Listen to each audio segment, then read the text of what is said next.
Em meio à proliferação da variante Ômicron, o mundo vem registrando recordes diários de novos infectados nas últimas semanas. O Brasil voltou a ser um dos 10 países com mais infectados, mesmo com o apagão de dados e a instabilidade nos sistemas do Ministério da Saúde. Já o primeiro lote da vacina contra a Covid-19, específica para crianças, chegou ao Brasil na madrugada de quinta-feira. O país tem uma população de cerca de 20 milhões de crianças na faixa etária de 5 a 11 anos.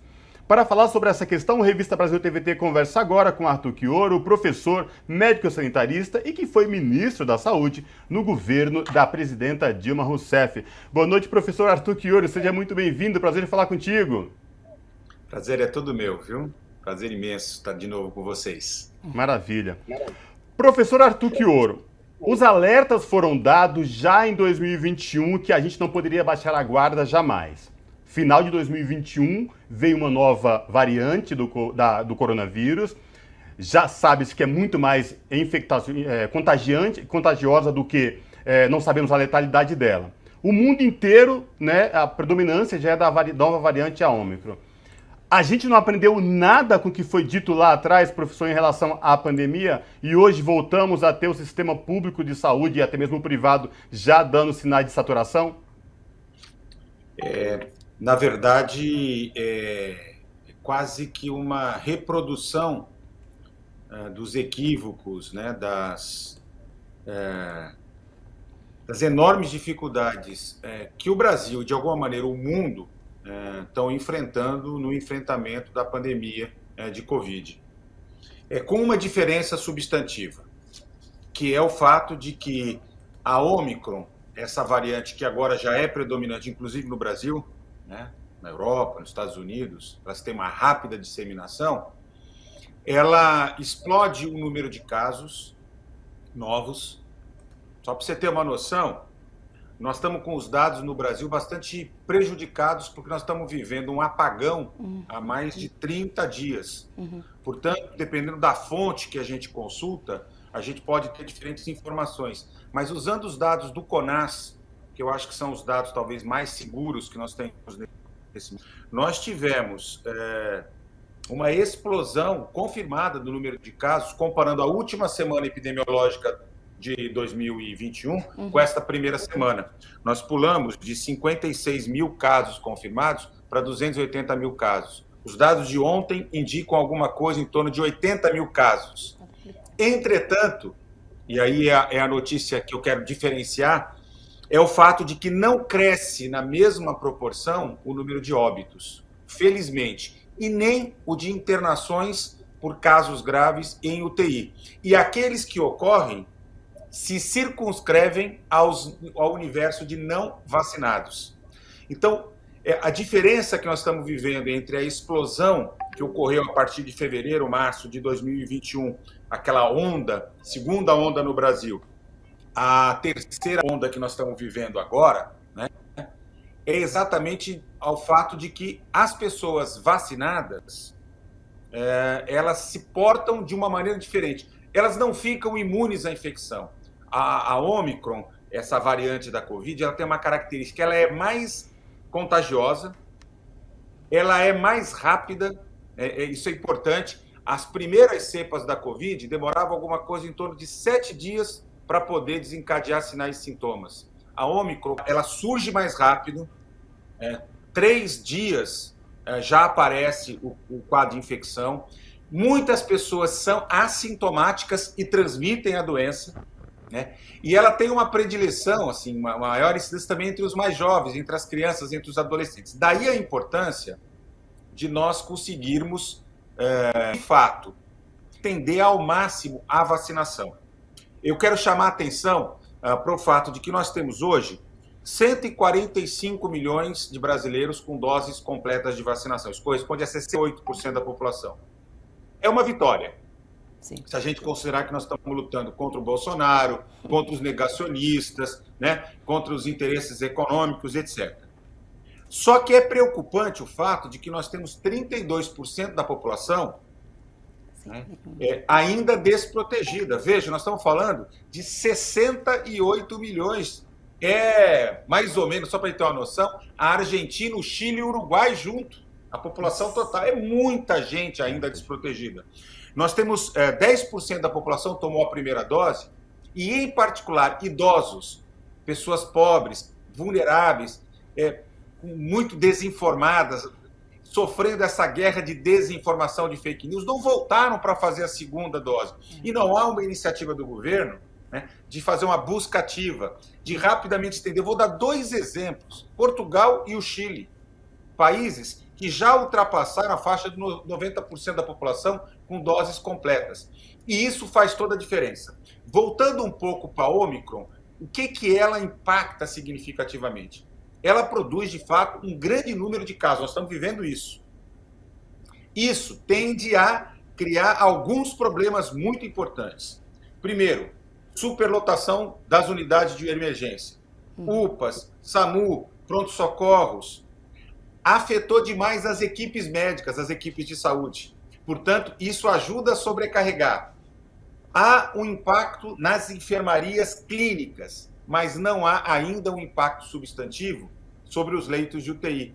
O que significa que ela, de fato, tem um comportamento diferente. E insisto, até o ministro Queiroga, né, o segundo maior negacionista, só perde para o presidente Bolsonaro, teve que admitir, quando a gente olha, né, quem está internando e quem está morrendo são os não vacinados. Então, acho que essa é a grande diferença, né? É uma diferença também do ponto de vista de sinais e sintomas, né?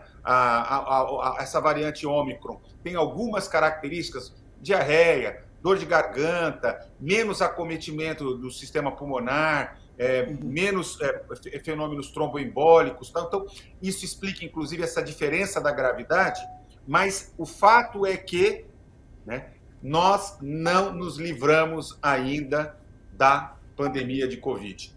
E detalhe, e aí entra a associação de problemas.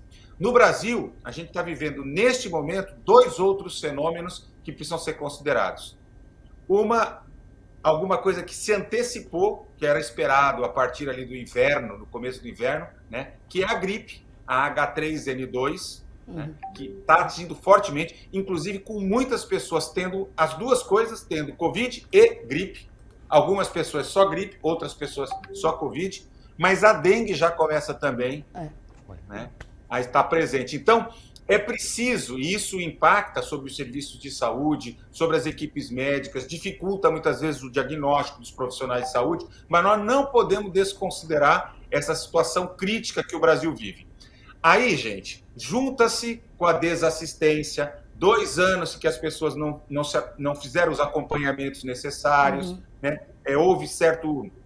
não é que é descuido, é que a ordem foi fique em casa, e muitas pessoas seguiram, e não deveriam ter ficado em casa porque precisariam ter acompanhado, né, com todo o cuidado, o seu tratamento. Portanto, nós estamos vivendo as pessoas que tiveram Covid e que estão com complicações da Covid, nós estamos tendo as pessoas com novos casos de Covid pela Ômicron, nós estamos tendo as pessoas com gripe, as pessoas com dengue e as pessoas que descompensaram de outras doenças que foram negligenciadas, né, por conta de todos esses problemas que nós vivemos. Portanto, iniciamos 2022 num quadro sanitário extremamente desafiador. E com um governo que vem fazendo tudo errado, desmontando a política de atenção básica, né, torpedeando as iniciativas que envolvem a vacinação das crianças, que seria fundamental. Vejam, é inacreditável não conseguir fazer com que as vacinas cheguem, né, que cheguem aos estados para que possam ser usadas. Ministro, bom, muitas coisas, né, para serem discutidas. Só compartilhando aqui, aproveitando, eu moro no litoral paulista, ministro, venho aqui para fazer o programa, né? E lá explodiu por conta das chuvas que estão sendo muito fortes esse ano. Tem muito caso de dengue. Então, estou confirmando na prática isso tudo que o senhor acabou de dizer.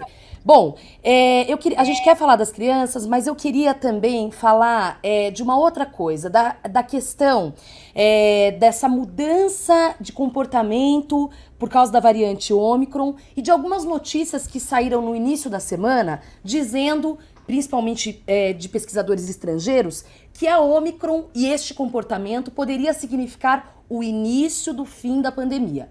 Vejam bem, gente. o início do fim, tá? Não estou falando que acabou, mas que isso se tornaria uma endemia e que a gente então passaria a conviver com a doença. No entanto, o pesquisador, o professor Miguel Nicoleles, ele rebateu no final da semana essa informação, dizendo que não, justamente por causa desses efeitos colaterais, efeitos deletérios e tudo mais. Queria saber qual a sua opinião diante disso. Olha, em primeiro lugar, assim, nós temos pesquisadores, cientistas muito respeitados defendendo as duas posições, né? E ciência não é matemática, né? Quando a gente fala em saúde, nós não estamos trabalhando apenas na perspectiva do acho isso. Eu acho que tem que ter muita responsabilidade. Eu conversava agora há pouco com o Alexandre Padilha, meu colega ex-ministro da Saúde, e nós estávamos trocando opiniões exatamente sobre esse tema, e ele concorda exatamente com a minha opinião, né? Eu penso que nós temos que ter muita seriedade, muito equilíbrio e muita precaução nesse momento, né? É uma possibilidade concreta, né? Há outros exemplos de doenças infecciosas que, ao começarem a desenvolver um certo padrão, como o padrão da Covid, com a variante Ômicron, neste momento, passa a assumir, apontaram para se transformar em uma espécie de doença viral endêmica, ou seja, alguma coisa que vai para um comportamento esperado, dentro de um padrão e etc. Entretanto, é muito cedo e é preciso mais estudos para dizer que isto irá acontecer. Quais são as complicações, quais são as especificidades em função da Ômicron? Nós estamos falando de uma variante que tem 3 meses de experiência. Tem coisas que dizem respeito às primeiras variantes da Covid-19, do coronavírus, que a gente até hoje não entendeu muito bem como funcionam. Então é preciso ter muita calma, observar o que pode acontecer. Nada impede que haja espaço para uma nova variante. É possível que uma nova variante apareça? É muito provável, né? Algumas variantes ficam famosas, ganham nomes, mas várias variantes vão surgindo sem impacto na saúde pública, sem uma importância na saúde pública. Mas nada impede que possa aparecer uma nova variante, que possa ser mais branda do que a Ômicron, mas que possa ser mais agressiva, né? É mais ou menos o seguinte: o coronavírus, a natureza está tentando sobreviver, né? É uma luta pela sobrevivência. Como ela vai se dar vai depender de um monte de comportamento. Agora, eu quero chamar a atenção para algumas coisas que fazem considerar de maneira muito séria o que o professor Nicoleles traz. E a maior preocupação que eu tenho nesse momento, eu já disse isso aqui antes com vocês, e continua acontecendo, é o padrão de desigualdade na resposta global. Porque, veja, neste momento, nós temos 59% da população do mundo já recebeu uma dose, pelo menos, da vacina. Entretanto, nos países de baixa renda, só 9,5% da população recebeu uma dose de vacina. Então, há um padrão de muita desigualdade do ponto de vista global. Enquanto as potências econômicas, né, não se associarem à Organização Mundial de Saúde para enfrentar essa realidade, né, nós vamos continuar globalmente vulneráveis. É essa hora que faz diferença não ter um Lula liderando o nosso país. E eu estou falando assim com toda a sinceridade. Por quê? Porque são países como o Brasil, o Reino Unido, a França, os Estados Unidos, o Canadá, a Espanha, não são muito mais do que esses, que têm capacidade de construir uma aliança global, né? Mas quem é que efetivamente, nesse momento, se coloca contra o interesse das suas corporações, né? Quem é que diz o seguinte: está na hora de colocar os países ricos, né, a mão no bolso, nos seus orçamentos, nos seus fundos, né, e construir um fundo global sob coordenação da OMS, capaz de avançar para uma situação de proteção em escala global. Então eu chamo a atenção, porque veja, talvez aquele momento mais crítico de saturação dos serviços de emergência, de redes de abastecimento de oxigênio, de equipamentos de respiradores, nós já possamos ter passado.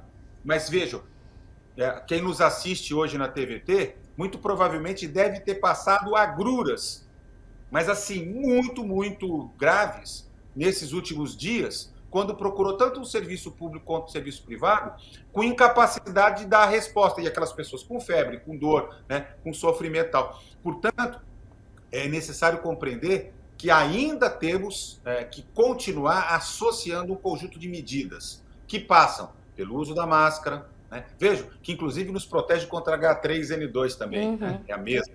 A lavagem das mãos, o distanciamento físico, né? E a gente vê que, por exemplo, não é por menos, gente, a partir do dia 25, 26, 27, explode o número de casos. Né? É o processo de locomoção das pessoas para além dos seus ambientes. Né? Vamos visitar os idosos, vamos visitar não sei o quê. Então, à medida em que as pessoas se transportam juntos o coronavírus. E, como é muito importante, os assintomáticos também transmitem a doença. Portanto, né, quando as pessoas desarmam, tiram a máscara, vão para um estádio de futebol, vão para uma balada, tal, aí está dadas as condições para a gente ter essa explosão da taxa de transmissão da doença, que neste momento, no Brasil, em vários países do mundo, está fora de controle. Né? Nós temos uma arma para minimizar isso, que é a vacinação. E temos um jeito fundamental de enfrentar coletivamente, que é a manutenção das medidas. Para isso, é fundamental ter governo, mas ter também consciência, do ponto de vista de cidadania, para cada um fazer a sua parte. Chioro, nosso tempo está quase no fim, mas eu tenho que fazer uma pergunta que é muito importante, que diz respeito à vacinação de crianças de 5 a 11 anos. Né? A Anvisa já havia autorizado já em dezembro do ano passado, e tem um outro agravante essa demora toda, porque já no mês que vem inicia o ano letivo em todo o Brasil, né? E por que essas crianças ainda não estão vacinadas? A gente sabe que a vacinação ajuda a criar barreiras, não é? E aí enfraquece tudo isso. Por que ainda a gente patina nessa questão da demora da vacinação desse público-alvo que é tão importante, professor? Olha, eu só vejo motivos de ordem política e ideológica, a resistência do Bolsonaro, do ministro da Saúde, que resolveu abandonar a medicina, a ciência, e se transformar num negacionista. Escrevi isso na minha coluna na Carta Capital. É inaceitável, né, uma decisão dessa natureza. Mas vejo também interesses de ordem econômica. Né? Veja, eles não fizeram aquisição para garantir a cobertura integral das crianças, porque eles apostam na dificultação da operação, da adesão dos pais em levarem seus filhos, né, para poder, inclusive, gastar menos. Este governo, né, é preciso sempre lembrar que, para além do negacionismo, para além desse ultraconservadorismo, desse fascismo, há também uma lógica neoliberal, há uma lógica de contenção de gastos que chega a ser assim, criminosa. Né, criminosa. Então, eu vejo exatamente isso. Porque, olha, quando a Anvisa chegou ao momento de anunciar, qualquer governo decente já tinha feito a negociação, deixado todas as previsões de contrato das vacinas efetuadas, simplesmente para poder, a partir do momento que tem autorização da agência responsável pela autorização sanitária, né, fazer a entrega do produto. Né? Isso fez com que o Brasil, nós perdemos em relação a outras nações mais de 45 dias. Nós poderíamos ter, a partir do dia 1º, 4 de fevereiro, quando as crianças voltam, né, à rotina escolar, né, um cinturão de proteção com professores, educadores, comunidade escolar, as crianças, né, efetivamente vacinadas. Vejam, já há países que começam a vacinar as crianças em 3 e 4 anos. Né? É possível. Para isso falta vontade, falta coerência, falta tudo aquilo que esse governo não tem. Empatia, compromisso com a vida. Olha, um presidente da República que depois de tudo que aconteceu, grava uma live detonando com fake news as vacinas para as crianças, usando a sua filha, né? Chega a ser de uma perversidade, porque assim, será que vai esperar também passear em Orlando para se vacinar, como fez a Michelle? Ou vai vacinar escondido, mandando um recado para a sua base, né, para que não se vacine. Veja, as maiores dificuldades que os governos europeus tiveram foi exatamente a adesão à vacina. E, no caso da Europa, não se trata de negacionismo. É porque as pessoas não têm a mesma cultura de adesão às vacinas que nós temos no nosso país. Portanto, daqui nós não podemos usar isso como desculpa. O Brasil é o país, segundo pesquisa, inclusive da OPAS, em que a população mais adere à vacinação. Mais adere. Bastava o governo colocar minimamente os seus canais de comunicação e garantir oferta. Os municípios fazem a vacinação em todo o território nacional. Fazem. Nós conseguimos garantir isso. Agora, lutar com uma contra-informação, né, transformar isso numa questão de posicionamento político e ideológico é uma situação criminosa. Por isso que eu sou absolutamente a favor do passaporte vacinal, da responsabilização dos pais ou responsáveis que não levaram as suas crianças para vacinar, e acho que o Bolsonaro tem que terminar a vida na cadeia, né? Porque o que ele fez foi assinar como responsável no atestado de óbito de mais de 500. Não digo que ele é responsável pelas 620 e tantas mil mortes que nós já tivemos até agora, mas pelo menos 500, 530 mil, no atestado de óbito não devia vir Covid-19, não. Devia vir Jair Messias Bolsonaro, porque é ele o responsável, né, pela morte de milhares e milhares de brasileiros. Muito bom, ministro. Arthur Quioro, professor, médico sanitarista e ex-ministro de Saúde no governo Dilma Rousseff. Ministro, obrigado e até uma próxima oportunidade. Até uma próxima, gente. Abraço. Tchau.